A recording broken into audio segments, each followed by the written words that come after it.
Fala aí pessoal, tudo bem? Convido vocês a assistir na sequência aí a live conduzida pelo jornalista Bruno Martins, em que eu participo falando de segurança em estabelecimentos de saúde por conta da Covid-19. Dá uma olhada aí que tem temas muito interessantes que nós tratamos. Espero que vocês gostem. Até o próximo vídeo. E é isso, tá tudo ok aí para vocês. Eu vou incluir aí o Haroldo agora, quero agradecer a todo mundo que está participando, as pessoas que estão mandando aí as perguntas. E agora a gente vai incluir o Haroldo, que é engenheiro em segurança do trabalho. A gente vai falar um pouquinho sobre o trabalho a ser feito com esses profissionais da saúde que estão na linha de frente aí, voltado, né, o trabalho voltado à segurança do trabalho.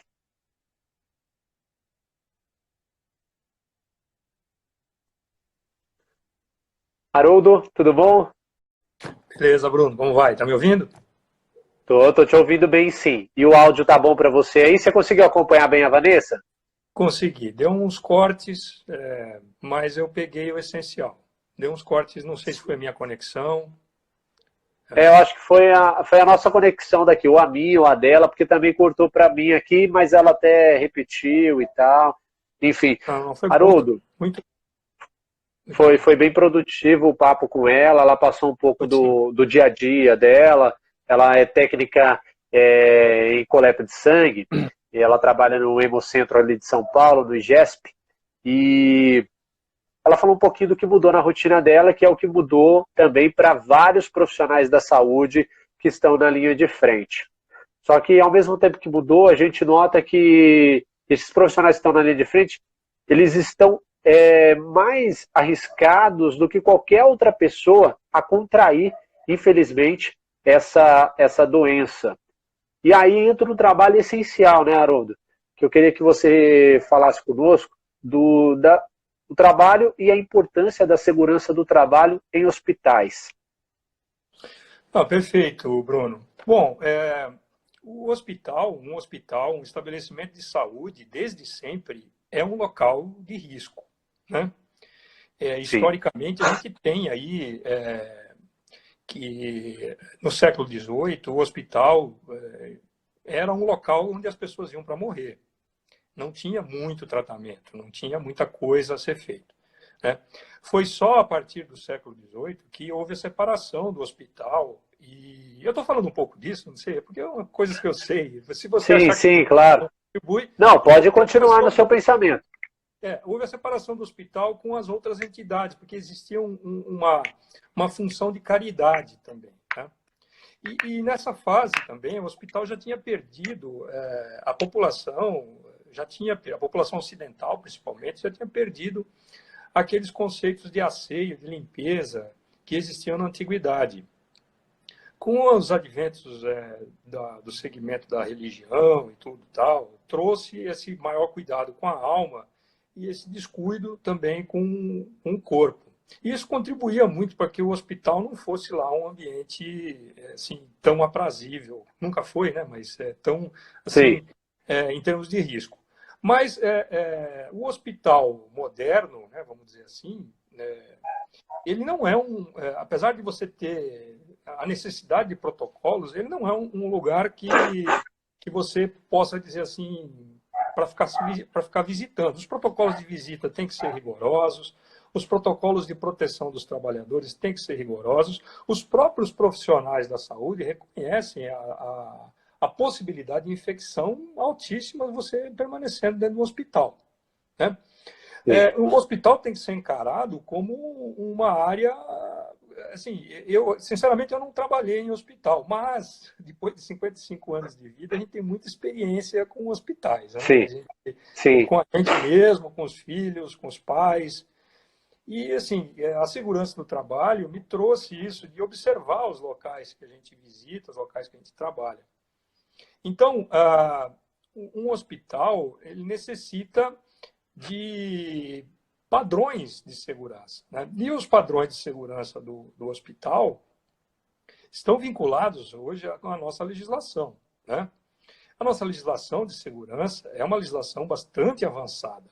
O que não é avançado, hoje em dia, que a gente pode dizer num hospital ou uma outra empresa qualquer, são o cumprimento dos padrões e, vamos dizer assim, a situação dos funcionários, seja em treinamento, seja em cumprimento, em comportamento do cumprimento dos padrões. Sim. Nós podemos dizer que... Bom, posso continuar? Claro, claro. Não, pode continuar. Que tem, assim, três condições, três hipóteses para os problemas que a gente tem no hospital hoje em dia, né? No hospital, no estabelecimento de saúde. Ou a gente tem falta de padrões efetivos, somado com a falta de treinamento. Se você não tem padrões, você não tem treinamento para os funcionários, obviamente. Mas você pode ter padrões que sejam bons e não ter o treinamento. Essa é a segunda condição. A terceira condição é você ter os padrões efetivos e as pessoas com treinamento. Mas aí você subdivide os problemas das pessoas treinadas em dois. Ou o treinamento não é efetivo, o treinamento é ruim, ou então o perfil dos profissionais que vão trabalhar, que estão trabalhando, não é bom. Seja tecnicamente, não tem o conhecimento, ou seja, assim, o ponto de vista comportamental de negligenciar o risco. Ou seja, a pessoa não tem um perfil prevencionista para trabalhar uma área insalubre como é o hospital, né? Sim. Então, do ponto de vista prevencionista, os problemas que a gente pode ter dentro de um ambiente hospitalar, um ambiente industrial que seja, são esses três, né? Aí a gente tem a legislação brasileira, né? A legislação brasileira, como eu disse, que é avançada, ela foi... a legislação brasileira de segurança do trabalho deriva da consolidação das leis do trabalho, que foi promulgada em 1943, ainda no governo de Getúlio Vargas. Sim. No capítulo 5 dessa CLT, fala-se sobre segurança e saúde do trabalho.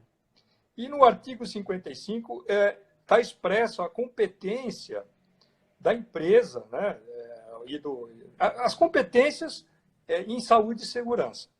A partir daí, uma portaria regulamentou as normas regulamentadoras, né?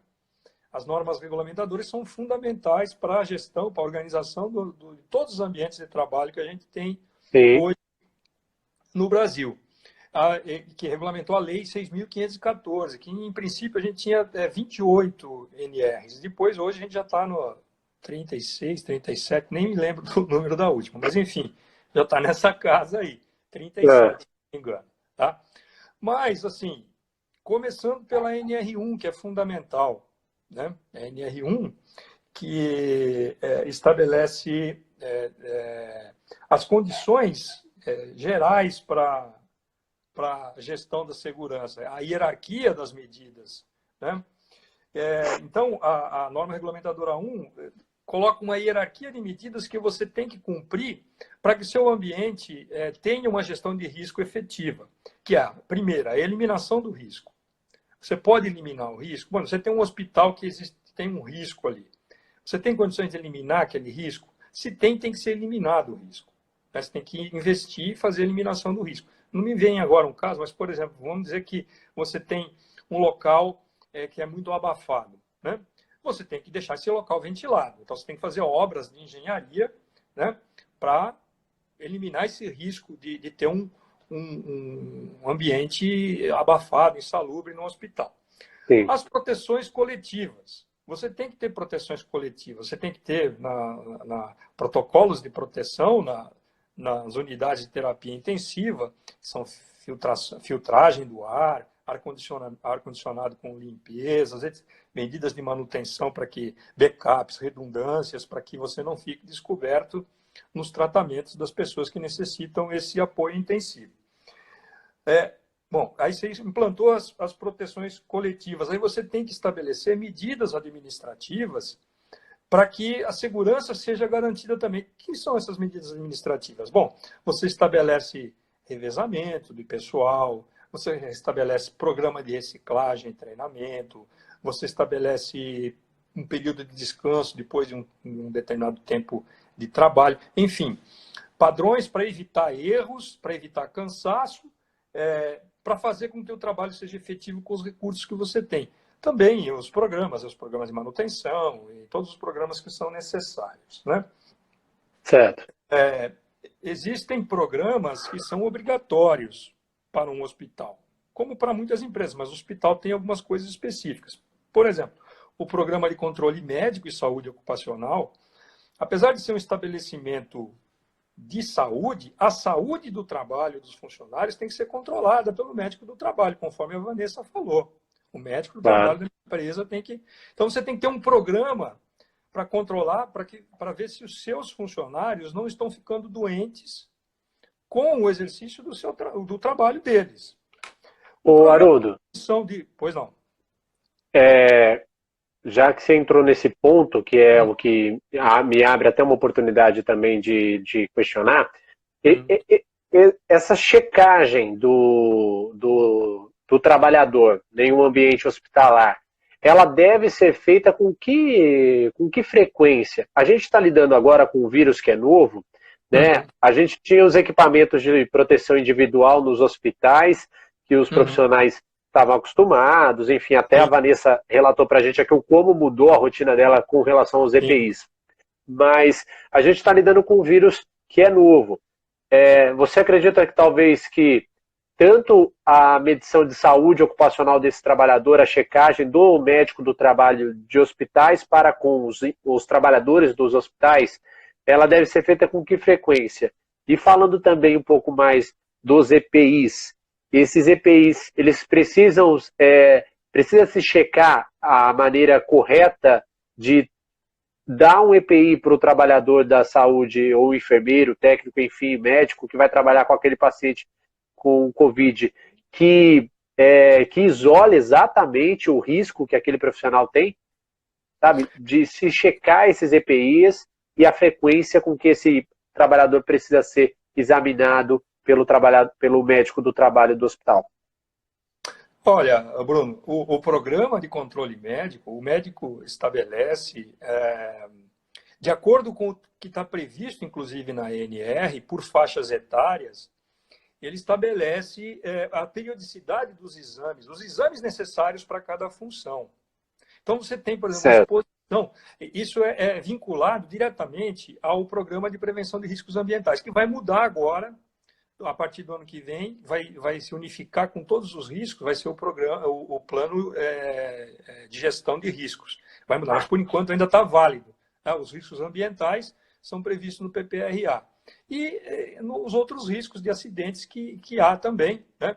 Então, a partir dos riscos que você tem no seu local de trabalho, o médico estabelece os exames e a periodicidade de exames. Na norma regulamentadora 7, existe uma periodicidade vinculada à idade, vinculada aos problemas que você pode estar sujeito. Claro, tem detalhes que é o médico que tem que dizer. Mas o médico, ele tem também autoridade para, caso ele deseje, caso ele ache que mereça se debruçar mais sobre os problemas, ele pode estabelecer periodicidades menores. Então, a menor periodicidade estándar que nós temos hoje, assim, é de 6 meses, tá? Para um exame, né? Mas, nossa, eu achei que a gente estava falando de 1 semana ou 15 dias. Então, agora mais rápido. Tem esse caso excepcional de crise. O caso de crise, as pessoas, inclusive o que eu tenho acompanhado com os meus clientes, tudo, é que você apresenta caso suspeito, você tem que fazer uma análise. É uma análise vinculada, logicamente, a um profissional de saúde. Então, às vezes, o acompanhamento é feito assim, não vou dizer que é um médico, mas pode ser um enfermeiro, né? A mando do médico, sob supervisão do médico, ou em cooperação com o médico. Você faz semanalmente, aí vai depender do seu ambiente de trabalho, entendeu? Eu, assim, como profissional de segurança do trabalho, eu tendo a pecar por excesso. Se eu tenho que um profissional, que a própria Vanessa falou, todo dia eu tenho que ver se ela está em condições vou ter que ver a temperatura, ver o estado geral de saúde dela. Até porque a Vanessa é uma profissional da saúde que é um grupo de risco. Ela tem o caso dela que ela tem uma asma. Sim. É um grupo de risco, né? Sim. Então você tem que checar esse trabalhador com uma frequência além daquilo que é permitido, né, pelas normas. Sim. E o caso do Covid foge completamente de um programa normal. É uma situação excepcional. Você nem teve tempo de você estabelecer um programa novo. Para você ter uma ideia, né, a NR32, que trata dos profissionais de segurança da saúde, dos profissionais da área da saúde, estabelece 4 graus de periculosidade, posso dizer assim, de 4 graus de risco para os patógenos, né, do 1 a 4. O coronavírus, que é um vírus assim comum para resfriado, né, pelo menos que os médicos dizem, é grau de risco 2, nem é o grau de risco maior. Mas, como você tem uma situação de que é um vírus novo, um vírus que não tem tratamento, você começa a avançar para os graus de risco 3 e 4 na proteção. Então, o coronavírus, o SARS-CoV-2, ele não é um coronavírus comum. Porque um coronavírus que causa um resfriado, você simplesmente você espera passar. Ou, nos casos mais graves, você pode tomar um antiviral, sei lá. Né? Nesse caso, não. Nesse caso, grau de risco 3 e 4, você tem grande possibilidade de se infectar como trabalhador e existe uma probabilidade grande de infectar as pessoas do público. Então, os protocolos de segurança para o trabalhador com patógenos grau de risco 3 e 4, que é lógico, é o médico que tem que dizer isso, mas eu posso fazer essa inferência. Se você tem uma doença que você não tem controle hoje, não tem um controle a não ser o isolamento social, aquelas coisas todas, você vai para os casos mais graves. Em relação aos EPIs, então aí, como nós temos um patógeno, um vírus, né, um micro-organismo, posso dizer assim, não necessariamente é um organismo vivo, mas o vírus, você tem que, além de todas aquelas medidas que eu falei, aí a medida de proteção individual, que é a última medida de segurança na escala de proteção, que vai eliminar a chance de você ter uma lesão, e no caso do profissional de saúde, de você ter a doença. Né? Então, se hoje eu estou com os graus de risco dos micro-organismos entre 3 e 4, eu tenho que reforçar, além de todas as medidas que eu tenho que ver se estão todas ok, se tem mais alguma para eu implementar no meu hospital, no meu estabelecimento de saúde, que eu acredito que seja até difícil, porque além de ter os problemas de verbas no hospital público, estou falando do hospital público, você tem todos os problemas que a pandemia causou. Você não consegue um serviço da noite para o dia assim. Então, além de tudo isso, você também tem o reforço nos equipamentos de proteção. Equipamentos de proteção da saúde e os equipamentos de proteção individual. Sim. Aí você falou você mencionou máscara, né? Tá bom, mas e máscara? Que você mencionou, não foi? Sim, então, foi. Aí, para os profissionais da saúde, além do programa, desses programas que eu falei, o programa médico e o programa de riscos, né?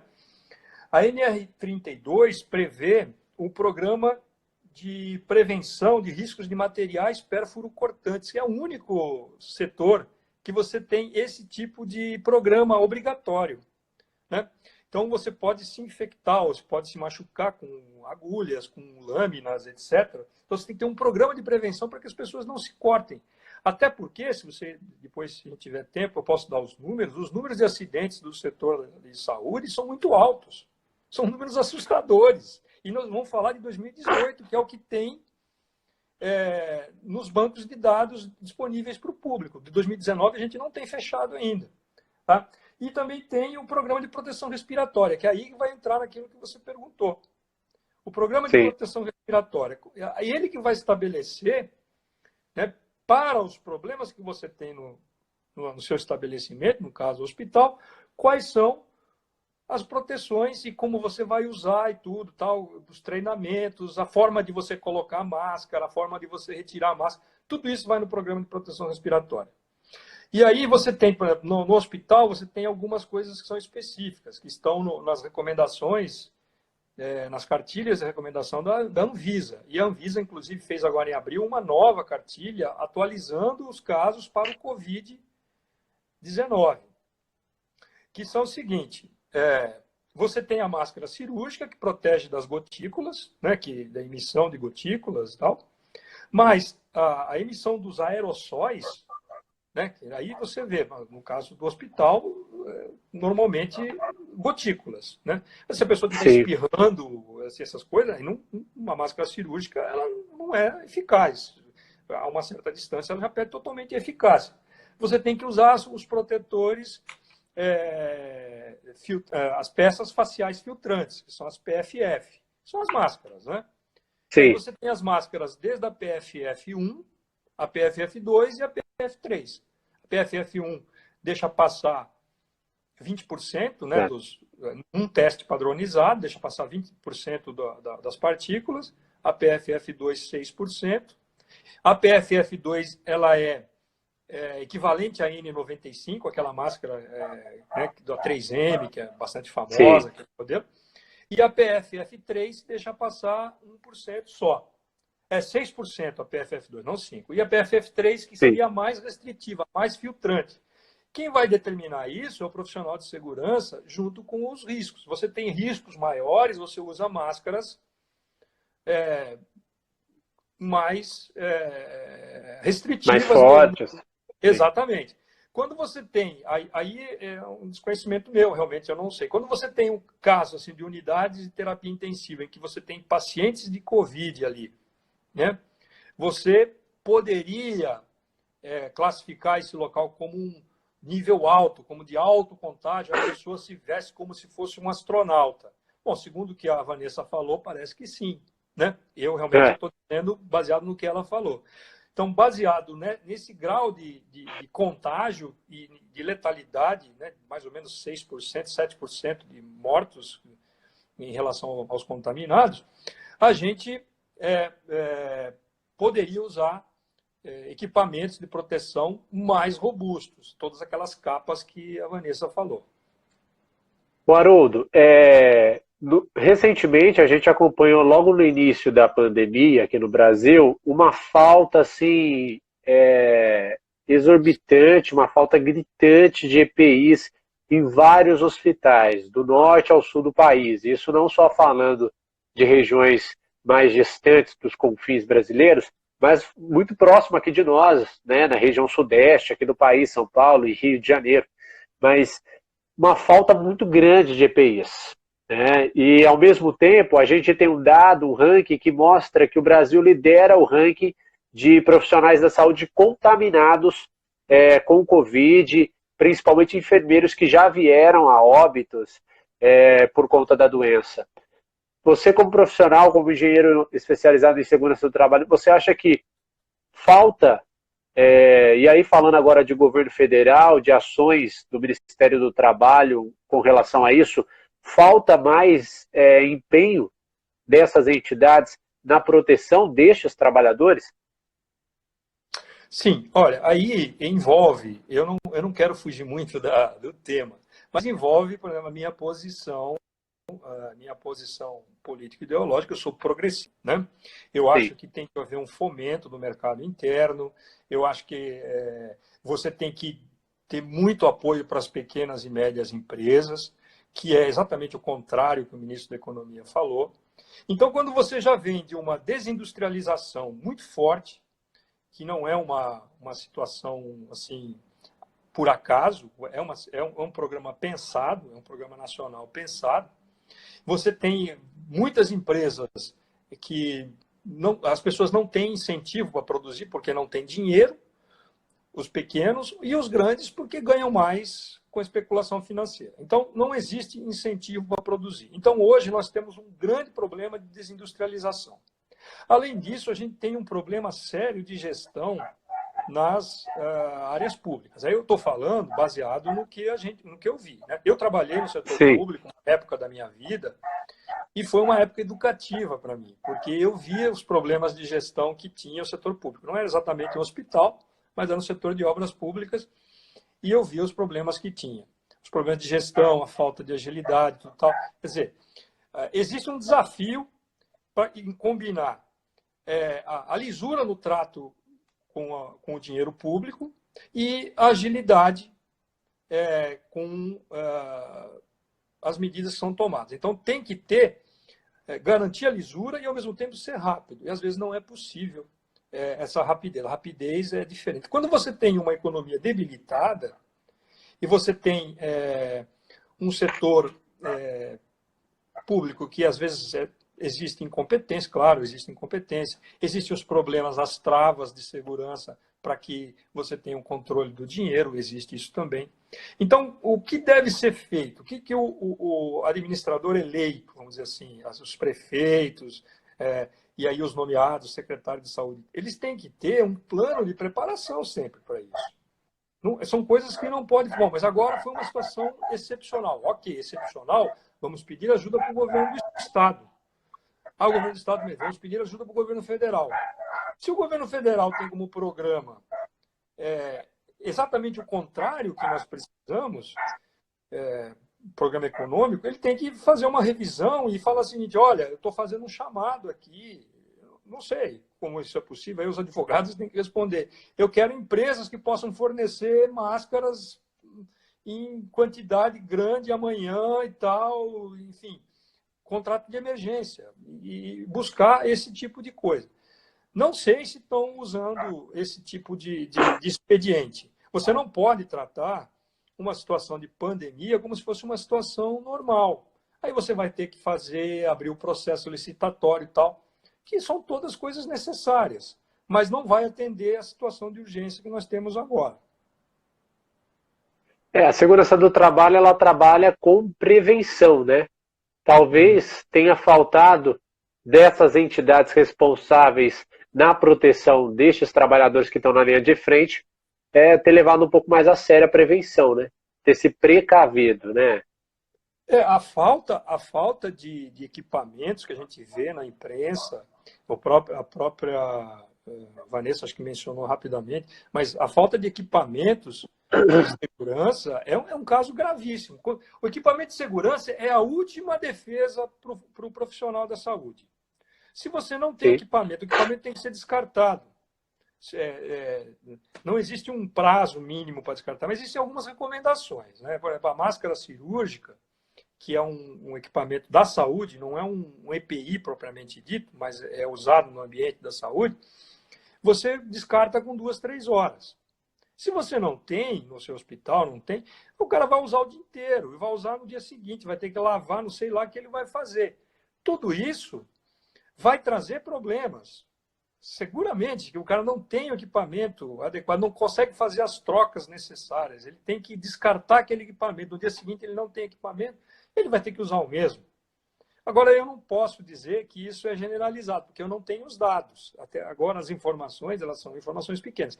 Mas, se a gente vê, Bruno, as informações que nós temos de óbitos, você falou, você colocou nos seus stories, até atualizou o número para mim. Eu tinha o número de 108 óbitos. 157 óbitos na saúde. Isso é um número, Haroldo. Oi? Isso, inclusive, esse 157 é o número até a quarta-feira passada. Então, até a última quarta-feira, inclusive. Aí a gente passou quinta, sexta, tivemos o final de semana e hoje, segunda-feira, inclusive. Então, esse número é muito maior. Mas é um dado da última quarta-feira, ainda de 157 óbitos entre enfermeiros aqui no Brasil. Então, e aí veja só, isso é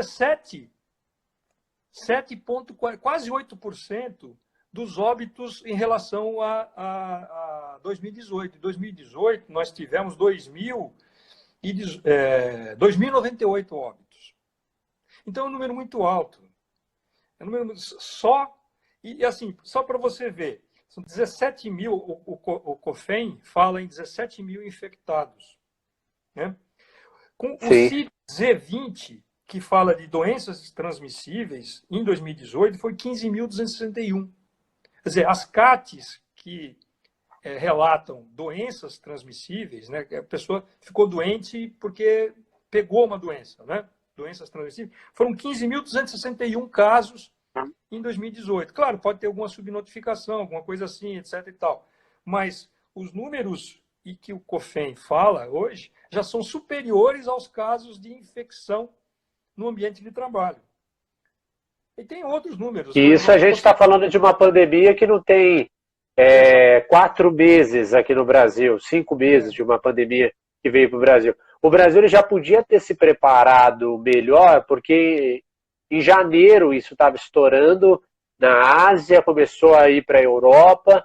Deu tempo para que os países aqui sul-americanos se preparassem para receber essa pandemia, né? Porque já era esperado de que ela viria, né? Sim, sim. Olha, Bruno, eu vou dizer para você, eu sou um fã ardoroso, até assim, do Stefano Juvari, que é um médico que escreveu alguns livros sobre essa parte de infecções, infectologia e tal, né? Então, eu tenho esses como livro de cabeceira, porque além de ser histórico, é muito voltado para a ciência. Então, ele tem a história da humanidade contada pelos vírus, que é um livro sensacional, é um livro que inclusive, eu tinha lido, comprei só para de vez em quando olhar, e o livro Pandemias. Pandemias também, o mundo já bateu na trave algumas vezes com as pandemias, né? Em 2003, com a SARS, né, em Hong Kong. Sim. Aí depois teve em 2008, se eu não me engano, o H1N1, uma nova cepa da H1N1. Aí você tem outros tipos que são mais, assim, a gripe aviária, né, também ela foi contida rapidamente na Ásia, né? Então, existe também a gripe a SARS do Oriente Médio, né, que veio dos camelos ali da região da Arábia Saudita, onde tem bastante camelo. Então, existe um potencial para a gente ter uma pandemia já há algum tempo. E sabe que não me admira pessoas assim, negando que era gravidade, falando de economia. Há 100 anos atrás, há mais de 100 anos atrás, quando a gente teve a gripe espanhola, é só você ver as publicações e os relatos, existia muita gente também preocupada com a economia e tal. Quer dizer, na verdade, morrer era um detalhe, né? Então, a vigilância em relação à possibilidade de a gente ter pandemias tem que mobilizar os governos do mundo. E, assim, o Brasil tem uma vantagem até hoje que os Estados Unidos, por exemplo, não tem. O Brasil tem o SUS, apesar de, né, você sabe muito bem que tem governos que fazem um esforço terrível para acabar com o SUS, dizendo que o SUS é ruim porque tem fila. Mas você se lembra bem de quando a gente teve aquele surto de febre amarela na zona norte de São Paulo, até muito perto de onde eu moro, ali na Serra da Cantareira. Quem é que conteve a epidemia? O SUS. Não foi um hospital particular, não foi o serviço particular. Claro que o serviço particular é bom para quem quiser, para quem pode pagar. Mas o SUS tem essa função de manter a vigilância. Por isso, ele precisa ser mantido e precisa ter as verbas necessárias para ter os planos B. Por exemplo, se amanhã acontece uma nova epidemia de febre amarela no meio da pandemia de Covid-19, o que o SUS vai fazer? Nós estamos preparados para fazer a vigilância, para fazer o cerco? Nós estamos preparados para isso? Essa é uma pergunta pertinente. Nós não vencemos, assim, a febre amarela pode reaparecer a qualquer momento por causa do vírus dos macacos, né? Que pode pegar os macacos do vírus silvestre, né? Não é o macaco que ele não é culpado por isso, ele é inclusive um termômetro para indicar para a gente, né? Então, se a gente tem, nos Estados Unidos não tem essa vigilância, é cada unidade de saúde para si, as pessoas se viram lá, entendeu? Então a gente tem esse avanço aqui, o que não podemos deixar, né, quem tem uma visão progressista em relação à prevenção no ambiente de trabalho e para a sociedade tem que batalhar para que isso permaneça. Bom, Haroldo, só para a gente encaminhar para o fim, porque senão daqui a pouco o Instagram encerra a live sem a gente fazer todo aquele nosso fechamento que é necessário. Você como profissional da segurança do trabalho, pode-se dizer um profissional da saúde também, porque trabalha com a saúde do trabalhador. Inclusive, engenheiro de saúde e segurança do trabalho. Mas... Isso. Eu só esqueci o termo saúde na hora da apresentação. No mercado, o nome comercial é engenheiro de segurança do trabalho, mas tá bom assim. Você acha, Haroldo, que esse momento que nós estamos passando com relação à segurança destes profissionais que estão trabalhando na linha de frente, em que o número é alto de pacientes, de profissionais que contraíram a doença, que vieram, infelizmente, a óbito. Muito próximo de mim aqui em Santa Isabel, nós tivemos 2 enfermeiros em menos de uma semana que vieram a óbito porque contraíram o Covid na Santa Casa de Santa Isabel, que está trabalhando no atendimento a vítimas. Mas, enfim, estavam lá trabalhando e contraíram. Você acha que esse fato ele veio para expor um problema do Brasil que já é antigo com relação à falta de se levar a sério a segurança do trabalhador? Acho que veio para expor isso. E como que vai ser, depois dessa pandemia, o trabalho do técnico em segurança do trabalho na prevenção da saúde dos trabalhadores? Eu tinha falado para você, né, que aquelas Haroldo, 3 possibilidades do ambiente... Você conseguiu me entender aí, Haroldo? Porque renderizou aqui, conseguiu compreender minha pergunta? Consegui. Eu tinha falado para você, né, das 3 possibilidades que tinha no ambiente de trabalho que poderia comprometer, vamos dizer assim, a saúde do trabalhador. Você tem um hospital, vamos dizer, um estabelecimento de saúde que não tem padrões. Para isso você precisa ter padrões, lembra que eu falei da NR1? Você tem que ter os padrões, a eliminação dos riscos, você tem que ter a gestão dos riscos, porque nem todos os riscos você consegue eliminar.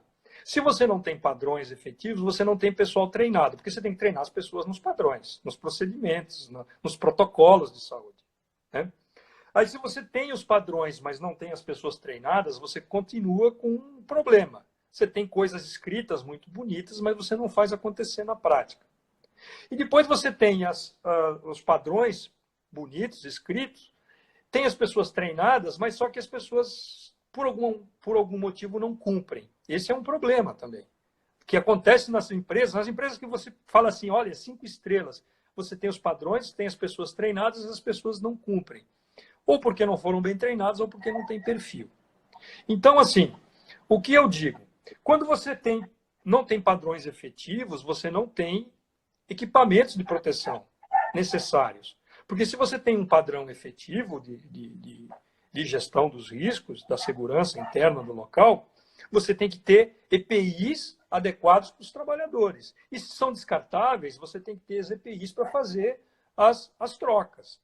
Então, você tem que ter uma gestão do estoque integrada à gestão desses EPIs necessários para os trabalhadores. E a gente tem relato na imprensa de que não tem EPI para os trabalhadores, não tem equipamento de proteção.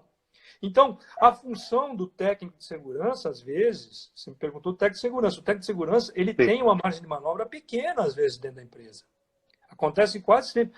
Ou, às vezes, ele é tido como o cara que fala demais, só atrapalha. E na hora que acontece um problema, aí vai para cima dele, me ajuda a resolver, me ajuda a resolver. Então, o técnico de segurança, eu acho que o futuro ele precisa ser mais ouvido pela direção da empresa.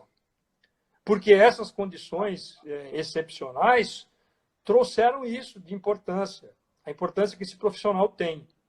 Quando você tem uma situação normal, você não pode perder a vigilância. Aí fica, porque esse cara é chato, aí é a parte da parte comportamental. E quando você tem uma empresa, que seja um hospital, que a gente pode dizer, em que o dono, o diretor, acha que, vamos fazendo, depois a gente vê, acha que isso não é lá uma prioridade, essa coisa cascateia até para o nível mais baixo. Até para o profissional da limpeza, por exemplo, que é importantíssimo. O profissional da limpeza ele tem protocolos de sanitização das superfícies do hospital. Se ele não cumprir esses protocolos, se ele esqueceu ou deixa para fazer no dia seguinte, ele está cometendo um erro, uma não conformidade. Mas se a direção, se a gestão da empresa, do hospital, do estabelecimento de saúde, entende que a gente vai fazendo aí, ou então o discurso é um, mas a prática é outra, os sinais que você manda, porque você manda sinais. Então, tudo bem, isso é importante, mas primeiro vamos resolver isso, que tem que ser rápido. Não posso me atrasar nisso. Então, você manda sinais que aquilo que o cara está fazendo não é importante. Então, ele pode deixar para depois. Então, começa, né, pela direção, ouvir mais. Começa pelo papel do técnico, ter talvez um papel mais impositivo, ter As reuniões de planejamento são mais importantes. O técnico de segurança normalmente não é chamado para as reuniões de planejamento. A reunião de planejamento trata custo, coisas, prazo, tal, não sei o quê, e segurança. Segurança não se discute na reunião de planejamento. Segurança vai lá, o técnico de segurança dá um jeito lá, faz o que tem que fazer. Isso, eu não estou dizendo uma empresa específica, não. Mas isso, às vezes, permeia a cabeça do gestor. Às vezes, não no discurso. Às vezes, o discurso é o contrário disso.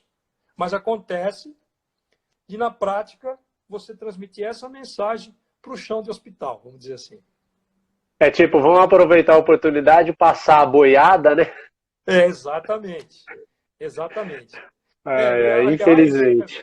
Você está dizendo, se você tem que ter... você vê que o gestor, a cultura do país não é uma cultura de segurança, de protocolos de segurança. Você vê, assim, governantes... tudo bem, hoje a gente tem algumas exceções interessantes até nos governos estaduais, mas o governo federal é decepcionante. Assim, estou dizendo, não estou fazendo nenhuma discussão política aqui, mas você vê, assim, eu vejo a cartilha da Anvisa específica para a Covid-19 está assinada pelo presidente da República. Um cara que não acredita na gravidade da Covid-19. Por que ele assinou esse documento? Por que ele assinou, não é modo de dizer, ele é o mentor do documento, o primeiro nome dele é dele lá. Entendeu? Então, você tem uma prática diferente do seu discurso. Ou você tem discurso e prática diferente, que é o caso do governo federal, no caso aí. Né? O Haroldo, esse papo ainda não terminou, viu? Não? Porque a gente tem muito o que falar ainda a respeito desse tema. E eu espero muito contar com você tão logo para a gente voltar a falar a respeito disso. Porque a gente começou 5 horas em ponto e faltam só 3 minutinhos para 6. 1 hora de live e o Instagram encerra sozinho.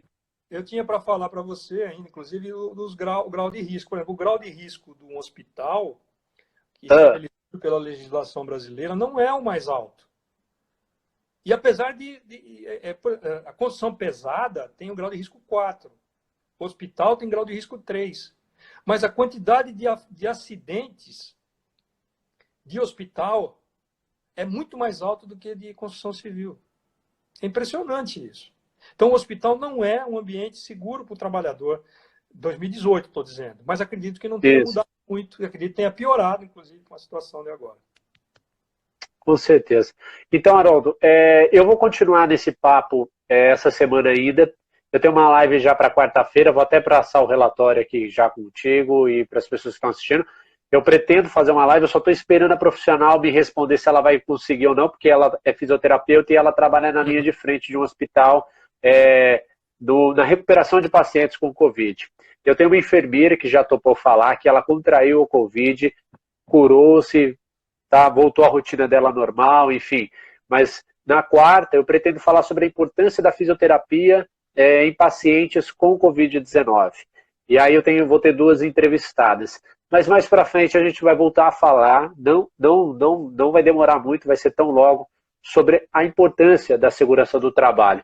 Porque a gente tem pacientes que estão morrendo, que estão contraindo a doença, mas a gente tem pessoas que estão trabalhando na linha de frente, que estão sóbrias, que estão sãs, que estão bem de saúde, mas que por um erro, por um deslize, acabam se contaminando, né? É como nos pérfuros cortantes, que você tem os dados aí, inclusive, né? Um deslize, você acaba se cortando, você acaba se contaminando com vírus, com uma AIDS, enfim. Mas você tem pessoas que saem para trabalhar e que voltam para casa e levam consigo um vírus e ele vai se manifestar só daqui 2 semanas. Mas esse daqui 2 semanas pode ser trágico e tarde demais para as pessoas. Eu tenho só 26 segundos, Haroldo. Não, eu assim, só queria dizer assim, minha eterna gratidão e admiração aos profissionais de saúde que estão fazendo o que podem dentro de um ambiente difícil, de alto risco, e ainda trabalhando contra todas as adversidades, incluindo de pessoas no mais alto escalão da gestão do país. É isso.